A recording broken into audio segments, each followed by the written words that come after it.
गंगा के किनारे बसा हुआ आर्ट ऑफ लिविंग का आश्रम। वैसे तो एक आश्रम वो साइड है और दूसरा इस तरफ। ये जानकी पुल है, ये गंगा घाट, सुंदर गंगा का बहता हुआ पानी। यहाँ गौ मैया और इस घाट को बिल्कुल लगते हुए ये आश्रम। चलो अंदर जाके देखते हैं क्या है। Let's go. पहाड़ों के बीच एक तरफ पहाड़, पीछे भूतनाथ मंदिर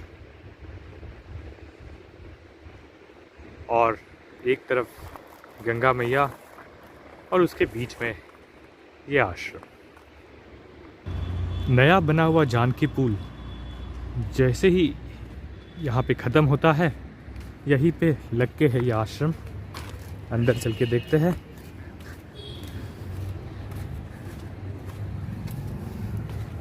वैसे अभी यहाँ पे 3 आश्रम है, जिसमें से ये एक है।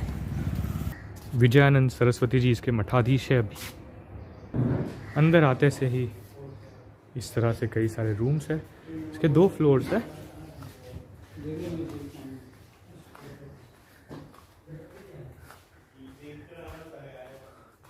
सामने बड़ा मेडिटेशन हॉल। इस आश्रम की विशेषता यह है कि यहाँ पे साधु भंडारा होता है। तो यहाँ के जितने सारे साधु हैं वो यहाँ पे आते हैं। उनको जो महीने का पूरा जो रेशन देना होता है, या अभी तो काफ़ी टूरिस्ट भी कम है यहाँ पे, तो सबको रेशन देना, सबका खाना यहाँ से आश्रम से सबको दिया जाता है। Hundreds of sadhus are getting benefited. They are getting their daily meals through this ashram. So this is a very beautiful hall. We just go inside and see the hall also. This is a meditation hall. ये एक meditation hall है सुंदर सा। अभी courses वगैरह तो नहीं हो रहे, पर आप देख सकते हो यहाँ पे साधु भंडारा होता है। तो कई सारे जो फल है साधुओं के लिए, मास्क, उन्हें जो अभी कोविड के लिए they need mask, and then there are so many fruits, there tea, toothpaste and soaps, and then there is this ration also, good there is jaggery and whatever they'll need, no? So Sadhu Bhandara, this Sadhu Bhandara is organized by one of the course, Art of Living course, which is getting conducted online, and it is supported by Rishi Vidyadharji and his advanced course participant. This is a very beautiful hall. This is so meditative here, so peaceful. Okay, so we will see. There is this Yagyashala also outside. We'll go there. बाहर यज्ञशाला भी है। देखो सुंदर सा garden है और ये सब। यहाँ पे ही यज्ञशाला है। तो यज्ञशाला में बहुत ही सुंदर व्यवस्था है। सारे होम हवन यज्ञ जो है अपने वैदिक पद्धति से वो चलते आ रहे हैं। आप देखोगे दीवारों पे अलग अलग वेदों के जो श्लोक है, उपदेश है, वो लिखे हुए हैं। और 300 लोगों की ठहरने की व्यवस्था है यहाँ पे। किचन है, खाने के लिए बहुत अच्छा स्वादिष्ट भोजन बनता है।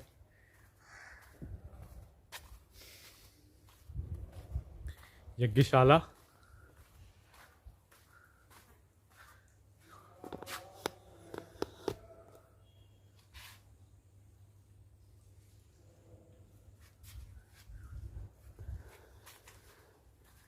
Kitchen, we'll go to kitchen देखते हैं।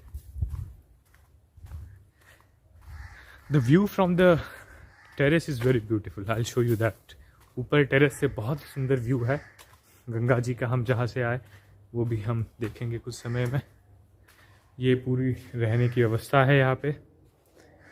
Rooms are very comfortable also.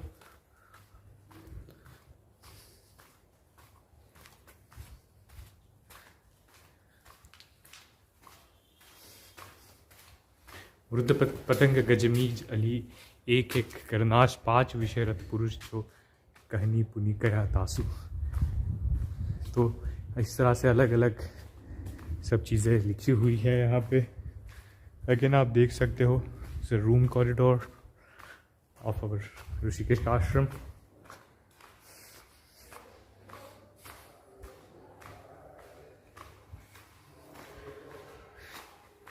अंदर यहाँ पे किचन है। अभी तो ज़्यादा लोग नहीं हैं, इसलिए देखो सब ये साधु भंडारे के लिए पैकेट्स बनाए हुए हैं ताकि जो भी आए वहाँ पे जितने भी साधु आए उनको खाना जो है राशन है दिया जा सके। All the sadhus can be provided with ration, all the ration they need, so they are creating packets here. Anybody can come and eat in the ashram. It's very beautiful. This is dining here, and again this is kitchen. We will not go in kitchen because I am wearing footwear. But again, ये भैया है जो सारा बनाते हैं बड़े बड़े बर्तन, और जिस तरह से आश्रम में व्यवस्था होती है उसी तरह से ये है। यहाँ पे सारे प्लेट्स आपको खुद धो के रखने हैं खाना खाने के बाद। इस तरह से बड़ा सुंदर सा आश्रम, हम ऊपर से भी देखेंगे इसको। तो वापस रिसेप्शन एरिया में आए हुए हैं और ऊपर से व्यू देखने के लिए चलते हैं। एडमिनिस्ट्रेटिव ऑफिस में स्वामी जी भी बैठे हुए हैं। जय गुरुदेव स्वामी जी, नमस्ते, प्रणाम। स्वामी जी, यहाँ पे साधु भंडारा होता है, काफ़ी उसका महत्व है, हमने देखा भी अभी सबने। तो ये साधु भंडारे का क्या महत्व है और जिसको योगदान देना है किस तरह से दे सकते हैं? देखिए, साधु भंडारा का मीनिंग होता है साधुओं को भोजन कराना या साधुओं को कपड़े वस्त्र दान देना। और जैसे कहा जाता था जो ऋषिकेश है ये तो साधु संतों की ही भूमि है। तो इसमें क्या होता था, जैसे विद्यार्थी लोग हैं, साधु लोग हैं, तो साधु लोगों को मिलने का एक बहाना होता था। तो साधु लोग आते थे, चर्चा करते थे, फिर उनको यहाँ पर उनको भोजन कराया जाता है, तो उसको साधु भंडारा कहते हैं। और काफ़ी सारे विद्यार्थी जो है वो पढ़ने के लिए आते हैं, वेदा पढ़ते हैं, ज्ञान की बातें सीखते हैं, आश्रमों में सीखते हैं। तो एक परंपरा रहती थी कि वो अलग अलग जगह जाके आज एक आश्रम में भोजन करेंगे, कल दूसरे आश्रम में भोजन करेंगे, परसों तीसरे आश्रम में। तो ऐसे उनका जो जीवन का निर्वाह होता था साधुओं का सारे आश्रम के द्वारा ही होता है, और सारे आश्रम उसकी टेक केयर करते हैं। तो हफ्ते में अपने यहाँ 1 या 2 बार साधु भंडारा हम करते हैं। तो उसका ऋषिकेश के जो भी साधु संतगण हैं, गणमान्य व्यक्ति है साधुओं में, वो भी लोग आते हैं, भोजन करते हैं, फिर उनके साथ मंत्रों का उच्चारण होता है, फिर थोड़ी बहुत चर्चाएं होती है संत जगत की, आपस में ज्ञान की चर्चाएं होती है। तो आप लोग भी चाहे तो जैसे कहते हैं कि अन्न लेने के बाद आत्मा तृप्त हो जाती है। हम देखो कोई भी दान जो होता है, अन्नदान सबसे श्रेष्ठ कहा गया है, क्योंकि अन्नदान में जो व्यक्ति है वो खाने के बाद तृप्त हो जाता है, उससे ज़्यादा एक लिमिट के बाद खा नहीं सकता। आप अमृत भी रहे तो भी उतना ही पिला सकते जितनी उसकी कैपेसिटी है। तो वैसे ही फिर अन्न जब वो खाता है उसके बाद फिर वो उसके मन में जो तृप्ति के बाद जो अनुभव आशीर्वाद निकलता है वह सब फलीभूत होता है। और वह कहीं ना कहीं वह आशीर्वाद जो हमारे जो मन पर बैठे हुए कई हम कहते हैं मल विक्षेप आवरण, और जो कृपा बन के हमारे साथ आते हैं और उसके द्वारा ये मल विक्षेप आवरण दूर होते हैं और जीवन में जो सारी सुख समृद्धि है आशीर्वाद से प्राप्त होती है। तो मैं कहूँगा अगर किसी को दान करना हो साधु भंडारे के लिए ताकि हमसे भी साधुओं के लिए उनको तृप्ति मिले, तो किस तरह से हम कर सकते हैं? आप अपने आश्रम की जो लिंक है वह लिंक पर आप क्लिक करके डोनेशन बटन साधु भंडारे के ऊपर दबा सकते हैं, तो जिससे यह जो सारा फंड है यह आश्रम की जो ट्रस्ट है उसमें आएगा, और वह फंड का जो इस्तेमाल है, यह जो पैसे का दान का इस्तेमाल है, हम साधुओं के भंडारे के लिए करते हैं। धन्यवाद स्वामी जी, आपका आशीर्वाद बना रहे हैं। हम देखते हैं आगे का आश्रम देखते हैं। स्वामी विजयानंद सरस्वती जी से हमने बात की अभी, काफ़ी उनका अभी केदारनाथ में जब उनका एक वीडियो काफ़ी वायरल हुआ था कि -10 डिग्री टेम्परेचर में जाके उन्होंने जो है तपस साधना वहाँ पे की। रात को 3 बजे जब गए, 5 बजे केदारनाथ का मंदिर खुलने वाला था, तो बैठ गए लगभग 40 मिनट्स टू 1 आवर उनका वो पूरा ध्यान साधना रही।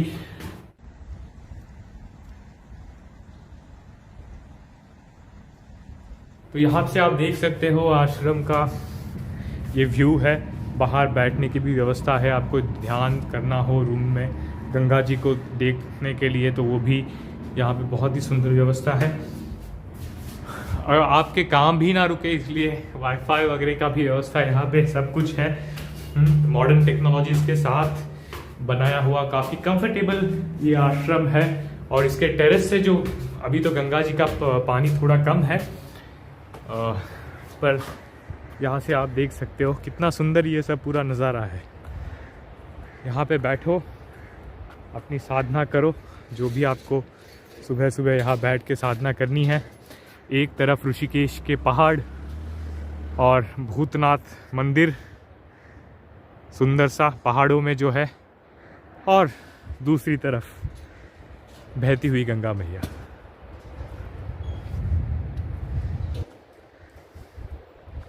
इतना ये सुंदर सा नज़ारा पूरा ऋषिकेश आश्रम का। और भी 2 आश्रम्स में आपको दिखाऊंगा ये पूरा नज़ारा 360 degree. I will take you to the room, किस तरह से रूम्स है तो देखते हैं रूम्स। अभी तो नीचे आने से ये पहला रूम है, आई डोंट नो वो प्रिपेयर्ड होगा नहीं होगा, खोल के देख लेते हैं।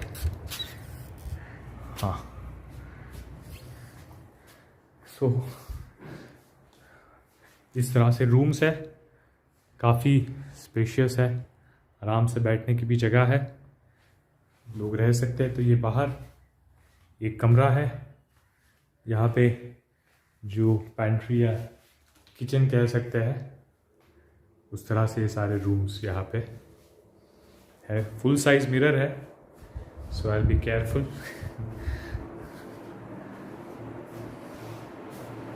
वॉशरूम्स, और बहुत ही ठंडा यहाँ का जो पूरा जो वातावरण है, इट्स वेरी कूलिंग।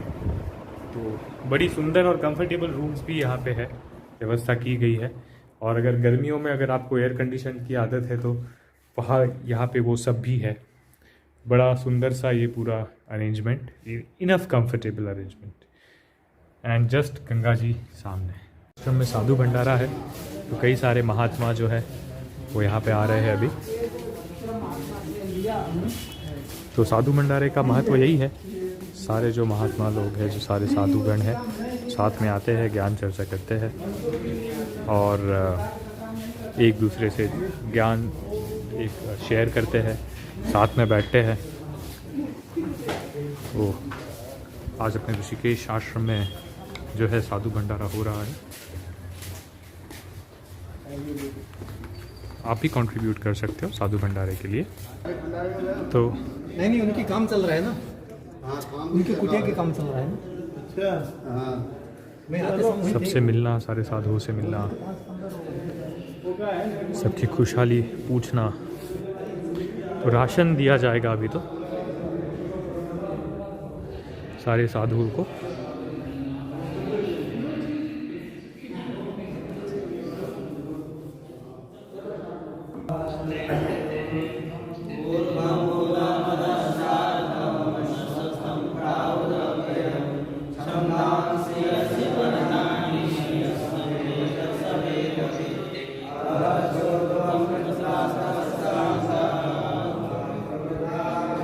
फल, चाय, साबुन है ये, डिश वॉश, नहाने का साबुन, टूथपेस्ट, बिस्किट्स, फिर पोहा है, चावल है, तेल, गुड़ और भी कुछ कुछ चीज़ें हैं जो लगती है, वो सब साधुओं भंडारा में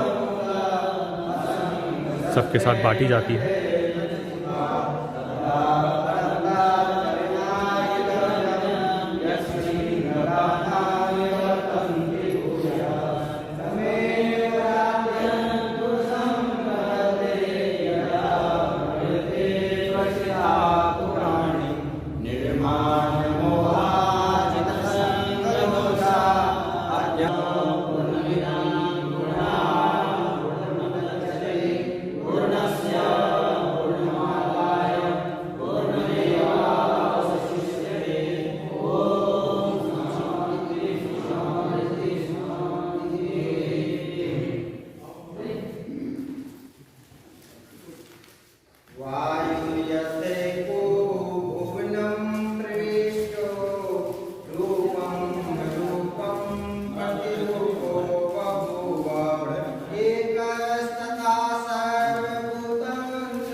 सारे साधु लोग आके अपने अनुभव बताते हैं, ज्ञान बताते हैं। इन लोगों ने संतों के लिए जो सेवा प्रदान की है, सभी संतों के तरफ से उनको बहुत बहुत शुभाशीष, वो दीर्घायु है और सदा स्वस्थ रहे।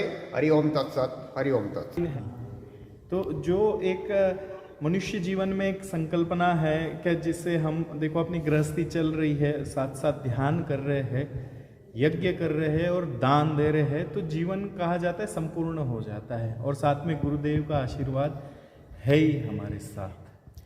तो जो जैसे अब हमने 4 दिन का जो तप है और जो पुण्य हम कहते हैं कि सब जगह हमको देना है पुण्य, तो ये पुण्य भी उसमें ऐड हो जाता है। और ये पुण्य भी हमको दान के स्वरूप में जैसे हमने किसी को दिया है, तो वो भी सारे आपकी फैमिली है, पूर्वज है, उन सबको मिलता है।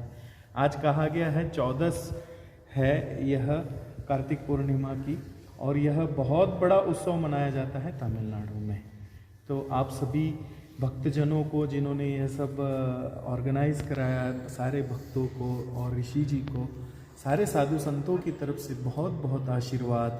सारे जितने भी भक्त हैं सबके जीवन में सुख, शांति, समृद्धि आए और सुख का आविर्भाव हो, और गुरुदेव की कृपा हमेशा ऐसी ही बने रहे। मैं कहता हूँ कि आप लोग भी ऐसे ये सब कार्य के लिए लोगों को एडवांस कोर्स हुआ, यज्ञ हुआ, भंडारे हुए, सबको प्रेरित करेंगे तो आपके जीवन में और माने उनके जीवन में खुशी आएगी, और उनके जीवन में जब खुशी आएगी तो आपके जीवन में भी कहीं ना कहीं उसका आविर्भाव होगा।